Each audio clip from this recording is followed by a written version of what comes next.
কাছাড়ের সোনাই বিধানসভা এলাকার কাপ্তানপুরে ভয়ানক ঘটনা। বন্যার জলে ডুবে মৃত্যু এক যুবকের, সন্ধানহীন আরও এক যুবক।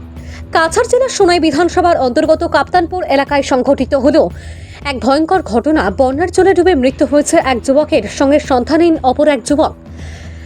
মৃত যুবকজনের নাম সুরজ রবিদাস এবং সন্ধানহীন যুবকের নাম রিপন রবিদাস। বাড়ির পাশে থাকা বন্যার জমা জলে সাঁতার কাটতে গিয়ে সন্ধানহীন হয়ে যায়।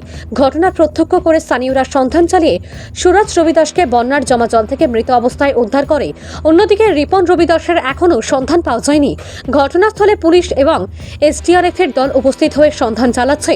অপরদিকে সুরজ রবিদাসের মৃতদেহ সমঝে নিয়ে শিলচর মেডিকেল কলেজ হাসপাতালে ময়নাতদন্তের জন্য প্রেরণ করেছে পুলিশ।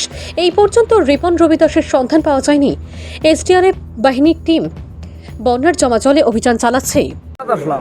পাট কাটার সময় তারা আইসই ওদিকে, তারা মানা করছি আবার কইছে তোমরা যাইও না, হাতার জানো না তোমরা। কইছে না কাকু আমরা পারি, তোরা কেলিয়া যাই মুগিয়া দেশলি মানুষ তো। আমরা ডং ডং করিয়া আইয়া তো লামিছই, লামার পরে আমি বাসও কাটিয়া নিয়া ঘর তৈয়া আর চাহ খাইছি। চাহ খাওয়ার বাদে দৌড়িয়ে এগিয়ে গিয়ে বাস আনছি আমার ঘর থেকে। আনতে সময় আমার ঘর লাই কইছেন বলে বাস লিয়ে যায় এখানে। ও দৌড়ে গিয়ে আইসি, আইয়া দেখি একটু ডুবু ডুবু করে ওগুরে উঠাইছি। আর ওদিক থেকে বুঙ্গা নাও নাই, নৌকা নাই, বুঙ্গা লইয়া আইতে আইতে একটু বুড়া ধরছে, ওগুরে উঠাইলাম। তো ডুবু উঠাই লিছি আর ডুবুরে ফাইতে ফাইতে তৈরি গেছে। চারজন। আপনার নাম? আমার নাম কমরুল হক লস্কর। মানে আপনি কিতা দিয়ে বুঙ্গা দিয়ে একটা উঠাইছি আর একগুরে মানে দারো পাইছিলাম টান মারি উঠে বুঙ্গা দিয়ে একগুরে উঠাইছি। আর হিদ ওগুরে ধরতে ধরতে ওগুলো ডুবি গেছে।